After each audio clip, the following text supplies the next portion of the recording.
Bueno, muy buenos días. Para mí es un verdadero placer y me siento muy contento de estar esta mañana con todos ustedes, de ver muchísimos amigos, mucha gente conocida. Y una de las cosas más agradables de poder estar aquí es poder estar frente a ustedes y este contacto que definitivamente es invaluable en el momento de no solamente poder compartir conocimientos médicos, sino compartir además todas estas experiencias después de todo lo que hemos vivido. Creo que es... Ajá. Bueno, hoy me toca hablar sobre neumonía grave del adulto. Indudablemente, ¿qué hace un infectólogo en un congreso de neumonólogos y cirujanos de tórax? Bueno, me toca comentar un poquito sobre los antibióticos. Lo primero que vamos a definir exactamente es cuando viene el paciente, a dónde lo vamos a hospitalizar si tiene los criterios de hospitalización, es decir, si va a ir a una sala general con cuidados intermedios o eventualmente lo vamos a ingresar a la unidad de cuidados intensivos.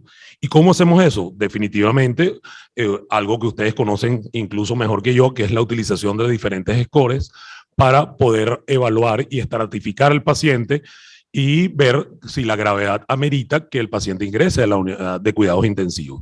Hay todos estos scores que están viendo ustedes acá, el SmartCup, el CURB 65, el índice de severidad de neumonía, el QSOFA. Sin embargo, la recomendación actual del consenso o de la reactualización que hicieron en el 2019, el consenso de la IDSA y la ATS, es que utilicemos esto que es mucho más sencillo, que son los criterios mayores y menores. Definitivamente, si hay un criterio mayor, el paciente tiene que ingresar a la unidad de cuidados intensivos. Es decir, si está hemodinámicamente inestable y necesita de apoyo de vasopresores o de inotrópicos, tiene que estar en la unidad de cuidados intensivos. Y más aún si necesita ventilación mecánica. En cuanto a los criterios menores, que ustedes los pueden observar acá, la presencia de 3 o más criterios ya es una indicación de ingreso a la unidad de cuidados intensivos. Ahora bien, ¿en cuánto tiempo o cuánto me debo tardar en indicar un antibiótico una vez que establezco que el paciente está gravemente enfermo?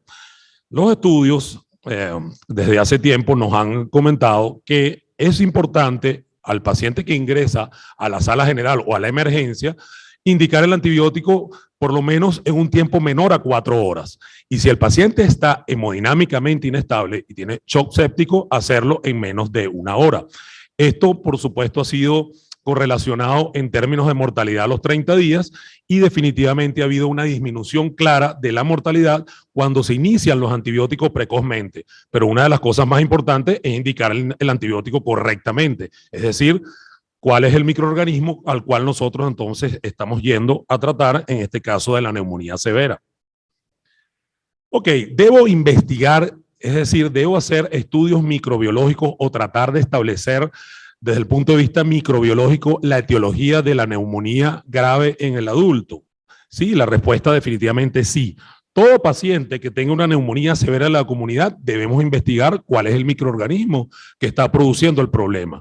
Para ello tenemos, por supuesto, no solamente los cultivos a través del aspirado traqueal, también se puede utilizar cosa que hacen, que definitivamente lo hacen muy bien los neumonólogos y cirujanos de tórax, que es la fibrobroncoscopia para establecer un lavado bronquio alveolar, algunas veces con cepillo protegido, otras veces sin cepillo protegido, y utilizar incluso técnicas moleculares en esas muestras de lavado, lo cual hace interesante desde el punto de vista diagnóstico. Por supuesto, todo paciente donde sospechemos que tenemos un microorganismo resistente, debemos tomar muestras para saber no solamente que ese es el microorganismo que está produciendo el problema, sino también para indicar la terapia de forma adecuada y conocer su patrón de sensibilidad y de resistencia a los antibióticos. Y si el paciente ha tomado antibióticos o ha recibido antibióticos previamente y ha estado hospitalizado anteriormente, por supuesto que es una indicación clara de que tengamos que hacer diagnóstico desde el punto de vista microbiológico. Aquí tienen este estudio que se hizo en pacientes gravemente enfermos, donde están la mayoría de los microorganismos, tanto en España como en Estados Unidos, de los microorganismos que se aislaron, donde básicamente siguen siendo los mismos gérmenes que ya ustedes conocen y saben: neumococo, estafilococcus aureus, Pseudomonas aeruginosa, algunas enterobacterias, específicamente Klebsiella, que es la más frecuente en la parte respiratoria, por supuesto Escherichia coli, eventualmente Enterobacter, y cuando el paciente está gravemente enfermo que amerita de cuidados intensivos y nos referimos a los atípicos, estamos hablando por supuesto de Legionella. Aunque es importante mencionar siempre que Legionella está relacionado a un antecedente epidemiológico de importancia, es decir, contactos con aire acondicionado, viaje de un país donde se pueda estar dando un brote, etc. Sin embargo, hace algunos años el doctor Francisco Arocha, infectólogo, investigó Legionella y consiguió resultados bien interesantes. Él hoy en día está allá en España. Lo cierto es que estos son básicamente los microorganismos, o dentro de las enterobacterias están los que ya les mencioné, que nosotros debemos plantearnos en el momento de pensar en una neumonía grave en el adulto. Ok, vamos a hablar específicamente de neumococo. Es muy importante conocer y saber, cuando aislamos un neumococo, cuál es su concentración inhibitoria mínima con respecto a la penicilina, porque sigue siendo la penicilina el tratamiento de elección para neumococo, pero el problema está en si lo aislamos en meninge o lo aislamos en la parte respiratoria. Entonces, ahí cambia la cosa, porque pueden ver claramente cómo aumenta la concentración inhibitoria mínima cuando es aislado de meninges, pero si el neumococo es aislado desde el punto de vista respiratorio, la concentración inhibitoria mínima es menor y suele responder bastante bien siempre a dosis altas de penicilina. Y lo mismo aplica para las cefalosporinas de tercera generación que tienen espectro contra el neumococo, específicamente ceftriaxone y cefotaxime. Otra de las cosas importantes es establecer cuál es el patrón de sensibilidad y resistencia que tiene el neumococo. Generalmente en nuestro país es aproximadamente un 25 a 30% a los macrólidos, y con respecto a las quinolonas está entre un 3 a 8% de resistencia. Y uno de los aspectos importantes es que hay neumococo que puede ser altamente resistente a penicilina, y este neumococo se ha visto en clones que se han aislado, que es el que se denomina el PEM-MEN streptococo, que se aisló en un brote en el 2010 en Barcelona, se ha aislado en Brasil, y él es altamente resistente a penicilina. Entonces, ojo, cuando tengamos este neumococo que estamos aislando y vemos que pueda ser altamente resistente a penicilina, podríamos estar ante la presencia de este clon.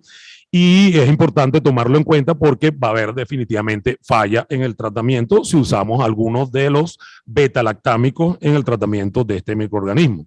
Entonces, cuando tenemos neumococo, pensamos, ok, sensibilidad a penicilina, macrólido y quinolona, porque es lo que generalmente usamos y lo que recomiendan las guías en el tratamiento de la neumonía adquirida en la comunidad. Vemos ahora cómo también tenemos estafilococos aureus. Aquí tenemos, la sensibilidad y resistencia a los antibióticos. Esto es el programa de vigilancia de resistencia que lleva el doctor Manuel Guzmán Blanco a través de la red de Provenra, y pueden ver claramente que más de la mitad de los estafilococos que nosotros tenemos adquiridos en la comunidad son resistentes a oxacilina. Y es importante recordar que cuando es resistente a oxacilina, es resistente a todos los beta-lactámicos, excepto uno, pero que lamentablemente no disponemos nosotros en nuestro país, que es el ceftaroline, que hoy en día está incluido, que es una cefalosporina llamada de quinta generación, que está incluido incluso en las guías de tratamiento en neumonía adquirida en la comunidad. Lo cierto es que para nosotros, estafilococos aureus, oxacilino resistente, no funciona ningún beta-lactámico. Y aquel antibiograma que diga resistente a oxacilina, sensible a otro beta-lactámico, es un antibiograma que no está bien realizado y debemos desechar o no pensar en la utilización de algún beta-lactámico en el tratamiento de este estafilococos aureus meticilino resistente. Por supuesto, quinolonas es mucho más alto, clindamicina, cuando expresa, por supuesto, cuando le realizan la prueba del T-test y esta prueba está positiva, la clindamicina entonces es resistente y no debemos utilizar clindamicina. Vancomicina, bastante, es una buena opción, sin embargo, con los bemoles que pueda tener en neumonía por el tema de concentración y volumen de distribución. Linezolid, hemos comenzado a ver algunas cepas que han ido aumentando el MIC y se han hecho resistentes, lo cual pero sigue siendo muy, pero muy poco frecuente, y por supuesto trimetoprim sulfa, como ustedes ven allí. Tenemos es importante cuando nosotros veamos un paciente grave y que ingresa a la comunidad, y sobre todo si tiene, es una neumonía necrotizante o es multilobar, eventualmente desde el punto de vista radiológico, pensemos en la posibilidad del estafilococo y evaluemos los factores de riesgo para tener estafilococo aureus meticilino resistente, donde una de las cosas más importantes es el uso previo de antibióticos, en este caso del paciente que estemos sospechando estafilococo aureus meticilino resistente. Tenemos también las pseudomonas aeruginosa, que tiene una serie de factores de riesgo también. Aquí podemos ver su patrón de sensibilidad y de resistencia a los antibióticos, donde fíjense que la pseudomona tiene múltiples mecanismos de resistencia y es resistente a diferentes clases y familias de antibióticos, sobre todo en este caso los carbapenems, y eso lo vamos a comentar un poquito más adelante. En el caso de pseudomonas siempre es importante evaluar en el paciente gravemente enfermo los factores de riesgo, si hay enfermedad estructural pulmonar, bronquiectasias, como mencionó antes el doctor Arancibia, si hay algún otro daño, si hay una enfermedad pulmonar obstructiva crónica, si ha tenido una neumonía previa, si ha recibido antibióticos antes, si ha estado hospitalizado antes, porque todos esos son factores para que el paciente pueda estar colonizado tanto como para estafilococo como para pseudomonas aeruginosas. Y el otro grupo de microorganismos en el cual debemos plantearnos eventualmente en neumonía grave de la comunidad, sobre todo, como dijo el doctor Arancibia, la mayoría de estas neumonías graves la vamos a ver en pacientes mayores de 65 años y sobre todo en pacientes mayores de 75 a 80 años. Esos son los grupos etarios donde vemos la pseudomonas, donde vemos estos bacilos gram negativos de tipo enterobacterias como Escherichia coli y Klebsiella. Y en cuanto a eso, es importante mencionar que hoy en día estas dos enterobacterias en un porcentaje bien interesante producen beta-lactamasa de espectro expandido y la vemos en la comunidad. Lo vemos mucho más frecuente, por supuesto, cuando tratamos infecciones urinarias, pero también lo vemos en pacientes que tienen neumonía adquirida en la comunidad, que se pueden tornar severas en ese paciente gravemente enfermo mayor de 65 años. ¿Y qué significa que tengan beta-lactamasa de espectro expandido? Significa que van a fallar la mayoría de los beta-lactámicos y ya más adelante vamos a ver cuáles son las opciones para ello. Adicionalmente, un problema que venimos viendo desde hace algunos años y que se ha acentuado un poco, y es interesante los estudios que se han realizado en cuanto a resistencia bacteriana y después de la pandemia, y es que hemos visto un aumento de resistencia y sobre todo relacionado a la producción de carbapenemasas. ¿Qué significa esto? Es una enzima que inactiva todos los carbapenems y resulta que el tratamiento de elección para las beta-lactamasas de espectro expandido son los carbapenems. Y ahora, adicionalmente, ya tanto pseudomonas como Escherichia coli, por supuesto, otros microorganismos que vemos más en neumonía ya nosocomial, pero en el caso de Escherichia coli, Klebsiella y pseudomonas, vemos cómo están produciendo carbapenemasas y ustedes lo pueden ver acá. Y el problema de las carbapenemasas en nuestro país es que las opciones de tratamiento no son muchas, pero ya vamos a comentar un poquito sobre eso. Ok. Esto es lo que nos dicen las guías en el paciente gravemente enfermo. El paciente que es menor de 65 años, que no tiene esos factores de riesgo, pero que sin embargo vino gravemente enfermo porque a lo mejor tenía un neumococo con cierto grado de virulencia, ¿verdad? O eventualmente un estafilococo, que incluso a lo mejor es un estafilococo, bueno, generalmente es un estafilococo comunitario que puede tener el gen PBL, que produce necrosis, pero inactiva la función de los neutrófilos. Entonces tenemos que el tratamiento es siempre beta-lactámico combinado con un macrólido o con una fluoroquinolona. Y si estamos planteándonos la posibilidad de un estafilococo aureus zacilino resistente, el linezolid es una excelente opción. Hay que recordar que el linezolid también puede funcionar para el neumococo, incluso ese neumococo que tiene MIC aumentado para penicilina o que es altamente resistente a penicilina. Si nos planteamos ahora los gram negativos, dentro de ellos está principalmente pseudomonas aeruginosa en pacientes que tengan factores de riesgo para ello. Vemos todo, las cefalosporinas de quinta generación, los carbapenem, piperacilina tazobactam, que es una excelente opción, sobre todo porque tiene un buen volumen de distribución, alcanza una buena área bajo la curva sobre el MIC a nivel pulmonar y sobre todo se lo infunden en infusión prolongada. ¿Qué significa esto? Pasar una ampolla de 4.5 gramos si la función renal es normal y pasarlo en 4 horas de infusión cada 8 horas. Eso es una excelente opción en pacientes que vienen gravemente enfermos, donde tenga un gran negativo que no produzca beta-lactamasa espectro expandido, ni por supuesto carbapenemasa, como son las enterobacterias y pseudomonas en algunos de los casos. Y es muy importante también mencionar que van a haber antibiogramas que le van a revelar Escherichia coli o Klebsiella, productora de beta-lactamasa de espectro expandido, pero sensibles a piperacilina, tazobactam. Hay que tener mucho cuidado allí o eventualmente sensibles a cefepima, que está allí en esa lista. Hay que tener mucho cuidado allí porque podemos tener el efecto del inóculo, lo cual significa que hay una alta carga bacteriana y el antibiótico es insuficiente para tratar, en este caso, a el microorganismo que estamos aislando porque produce una beta-lactamasa espectro expandido. Entonces, ahí nos vemos en la necesidad de utilizar carbapenems indudablemente. Y por supuesto, en la neumonía por aspiración, ertapenem, que es un carbapenem con espectro para gram positivos, gram negativos, menos pseudomonas y acinetobacter, y para anaerobios, que da cobertura para los anaerobios, y amoxicilina clavulánico, pero también sirven combinaciones que normalmente utilizamos como clindamicina con otro antibiótico que tenga cobertura para gram negativos. Ok. Entonces, tratamiento específico empírico para neumococo, ya lo mencionamos, aquí lo tenemos ya un poquito más en detalle.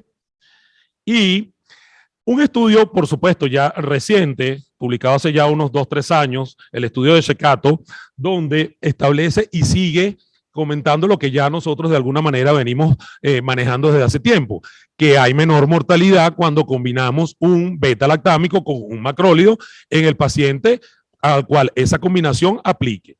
¿Ok? Además de los beta-lactámicos clásicos, también podemos utilizar las cefalosporinas que ya mencionamos, cefotaxime y ceftriaxone, siempre y cuando se trate de neumococo. Paciente de 45 años, a lo mejor fumador, por supuesto sin bronquiectasia, sin daño estructural, que vino severamente enfermo, y estas son las combinaciones que podemos utilizar. Ese es el clásico paciente donde aplica todo esto. Ok, tenemos pacientes con gram negativos, específicamente pseudomonas o gram negativo tipo enterobacteria, donde ahí vemos la combinación, lo cual es un beta-lactámico y adicionar también eventualmente una fluoroquinolona o eventualmente un aminoglicósido. Fíjense ustedes, abajo, al fondo, acá, bueno, está ceftazidimia avibactam. Ceftazidimia es una cefalosporina de tercera generación con espectro anti-pseudomonas, que es bastante antiguo, es una cefalosporina que salió en los años 70 aproximadamente. Ahora, ¿qué pasa? Al adicionar un inhibidor suicida de beta-lactamasa de nueva generación, como es el avibactam, mejoramos el espectro y sirve para tratar algunos gram negativos que producen algunas carbapenemasas, como KPC, por ejemplo, y pudiera eventualmente funcionar. El gran problema es que ceftazidimia avibactam a veces hay que combinarlo con otra cosa porque lamentablemente a veces las bacterias no vienen, ellas vienen con su combo de enzimas que inactivan los antibióticos. Entonces podemos tener una Klebsiella que no solamente produzca KPC, sino que produzca una BLE. Entonces ahí puede fallar el ceftazidimia avibactam y una de las recomendaciones en esos casos es combinar ceftazidimia avibactam con un carbapenem para que se le dé la cobertura tanto a la BLE como eventualmente a la otra enzima que pueda inactivar a estos antibióticos, ¿ok? Pero bueno, sin embargo, eso lo podemos comentar también después en detalle, porque hoy en día la verdad que se ha vuelto un tema el tratamiento de las carbapenemasas. Ok, neumonía por aspiración, ya lo comentamos, y bueno, ahora, ¿cuánto tiempo debe durar la terapia? Siempre nos planteamos eso. Si el paciente que está gravemente enfermo es un paciente sin factores de riesgo y no es una neumonía complicada estructuralmente, es decir, que no tenga, por supuesto, un empiema, no sea una neumonía necrotizante, no tenga un derrame pleural o un derrame paraneumónico, etcétera, podemos darle un mínimo de 5 días de tratamiento siempre y cuando el paciente tenga 48 horas ya bastante estable. También, ¿qué adicionalmente de la clínica del paciente nos puede ayudar? Bueno, los niveles de procalcitonina correlacionados con la mejoría clínica del paciente nos pueden ayudar también a eso. Y por supuesto también la proteína C reactiva es otro de los reactantes de fase aguda que nos ayuda en el momento de tomar decisiones y evaluar cómo es la evolución del paciente. Pero en general, ¿verdad? Es 5 días mínimo y estando el paciente estable por lo menos por 48 horas. Cuando tenemos ya neumonía necrotizante, estamos hablando ya más de 14 a 21 días, eventualmente 28 días, dependiendo de la evolución del paciente, cuando es con derrame también. Entonces, son pacientes que tenemos que ir evaluando activamente para ver cuáles son los criterios de mejoría y podamos entonces, por supuesto, concluir la terapia con antibióticos. Ok, condiciones especiales para gram negativos, ya para finalizar, que es una de las cosas actuales que estamos viendo. Después de la pandemia, o bueno, después de la pandemia no ha pasado, pero después del inicio de la pandemia, realmente, hemos visto cómo ha ido aumentando la resistencia bacteriana y sobre todo de gram negativos. Cada vez viendo microorganismos multidrogos resistentes, ya no solo que producen beta-lactamasa de espectro expandido, sino que producen carbapenemasa. Entonces, aquí tenemos el primer problema. Ese paciente que tiene gram negativos, ¿verdad? Específicamente una enterobacteria, sobre todo Klebsiella, que viene con factores de riesgo porque tiene más de 65 años, está gravemente enfermo, es un fumador o tiene eventualmente un EPOC o ha sido hospitalizado previamente, etcétera, etcétera, es el que puede tener esa beta-lactamasa de espectro expandido, esa enterobacteria que produce esta enzima. Y el tratamiento de elección siguen siendo los carbapenems. ¿Y qué pasa con el sobreuso de carbapenems? Bueno, las bacterias son muy inteligentes y ya tratan de sobrevivir y van a desarrollar mecanismos de resistencia, como es la producción de carbapenemasa. Y ahí parte del problema.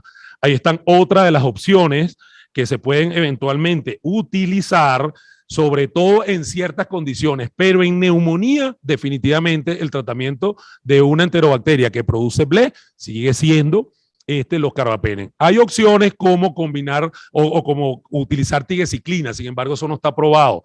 Hay algunos estudios que ya ustedes conocen de tigecyclina, pero en neumonía nosocomial por Acinetobacter asociada a ventilación mecánica, pero eso es otra cosa. Aquí estamos hablando de neumonía adquirida en la comunidad. Fofomicina, un antibiótico que ha quedado perdón, para las infecciones urinarias. Los aminoglicosios no son buenos como monoterapia para las neumonías, como ustedes ya saben. Piperacilina, tazobactam, y aquí viene el dato. Tiene que ser un MIC muy bajo de piperacilina, tazobactam, es decir, que esté por debajo de 4 para que en infusión él pueda funcionar en una BLE. ¿Ok? Entonces, ¿qué tengo yo que decirle al microbiólogo? Por favor, tengo una BLE y no tengo otra opción que piperacilina, tazobactam, por favor realiza la concentración inhibitoria mínima para saber si lo puedo utilizar. Y lo mismo aplica para cefepime. Entonces, en el caso de cefepime, la concentración inhibitoria mínima tiene que ser menos de 0,5 microgramos por mililitro para que pueda funcionar. ¿Ok? Amoxicilina clavulánico en altas dosis, pero eso se usa en infecciones urinarias. Nos olvidamos acá de neumonía adquirida en la comunidad. Ok, el problema viene cuando tienen estas cosas. Vean ustedes ese antibiograma que está allí. Ajá. ¿Qué hacemos?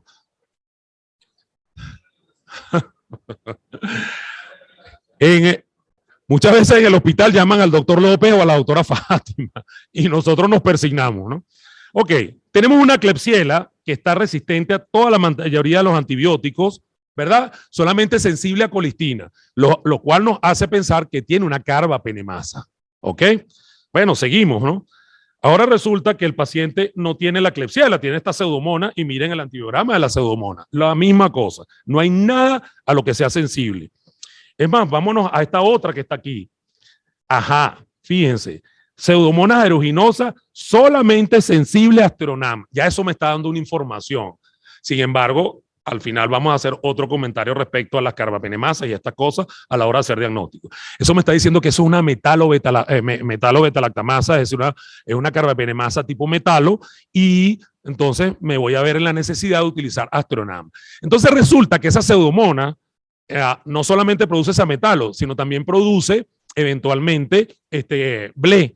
Entonces, si yo uso el Astronam solo, el BLE se va a tirar al Astronam definitivamente, va a acabar con él. Entonces, en estos casos, muchas veces tengo que decirle al microbiólogo, mira, ¿está la carbapenemasa solo o también está la carbapenemasa y una BLE? Entonces, él me va a dar esa información. Si está combinada, entonces ahí es donde utilizo ceftazidimia, Vivactam, ¿verdad? Junto al Astronam o un carbapenem eventualmente con el Astronam, ¿ok? Eventualmente para el tratamiento de esa ble en combinación con esa metalo que tengo allí. Ok, ¿qué podemos hacer en Venezuela? Bueno, esta es nuestra realidad. Nuestra realidad es que tenemos viejos antibióticos y ahí está la lista de lo que nosotros disponemos. Hay algunas clínicas, algunos sitios donde están trayendo e importando la ceftazimia avibactam. Sin embargo, no es un antibiótico que está disponible diariamente para nosotros. Entonces, tenemos las polimixinas, en este caso la colistina, tigecyclina, ertapenem, etcétera, etcétera, y toda esa lista que ustedes ven allí. ¿Ok? Menos la fofomicina, que no existe, aquí se está consiguiendo un sobrecito para el tratamiento de infecciones urinarias. Sin embargo, la verdad que aquí en Venezuela no lo hay. Entonces, nosotros tenemos que, cuando tenemos estas carbapenemasas o tenemos estos microorganismos multidrogos resistentes, es importante decirle al laboratorio que cuál es la carbapenemasa que estamos nosotros tratando, porque en base a eso vamos a utilizar diferentes opciones. Lo cierto es que es importante pedirle al laboratorio que nos haga la prueba para tigecyclina, en el caso de otras bacterias que no sean pseudomonas, por supuesto, ni proteus, ni serratia, porque ellas son intrínsecamente resistentes a la tigecyclina, y debemos utilizar la combinación de un carbapenem, y ya les voy a decir cuándo, con estas otras dos drogas. ¿Cuáles son? Tigecyclina y colistina. Es lo que generalmente nosotros hacemos cuando tenemos esos microorganismos multidrogos resistentes.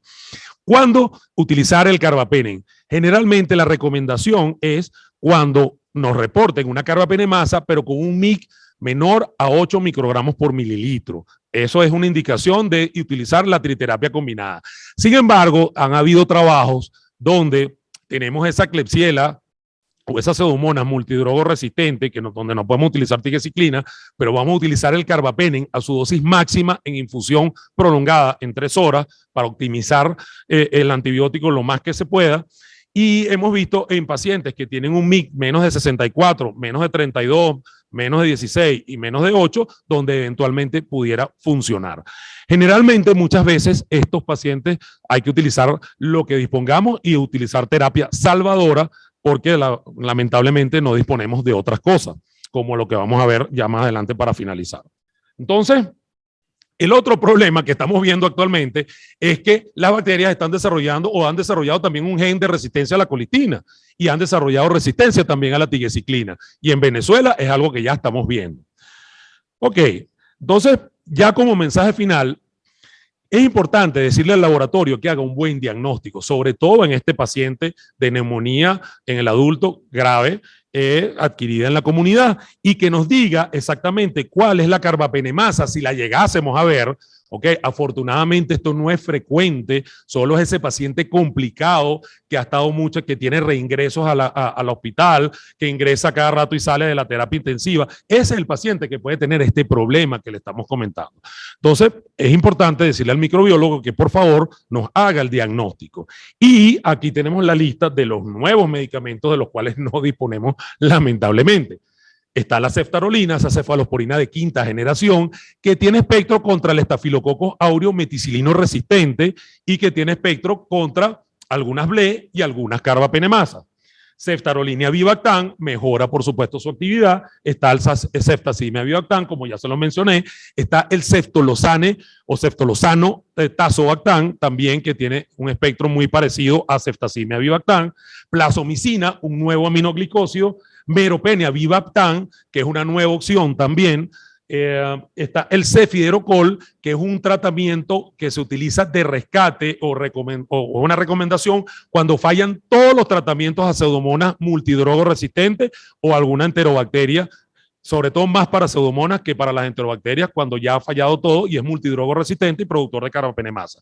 Está el tedisolid, una nueva oxazolidinona con mejor espectro que el linezolid, y está la herbaciclina, que es una gliciciclina nueva con mejor espectro todavía que la tigecyclina.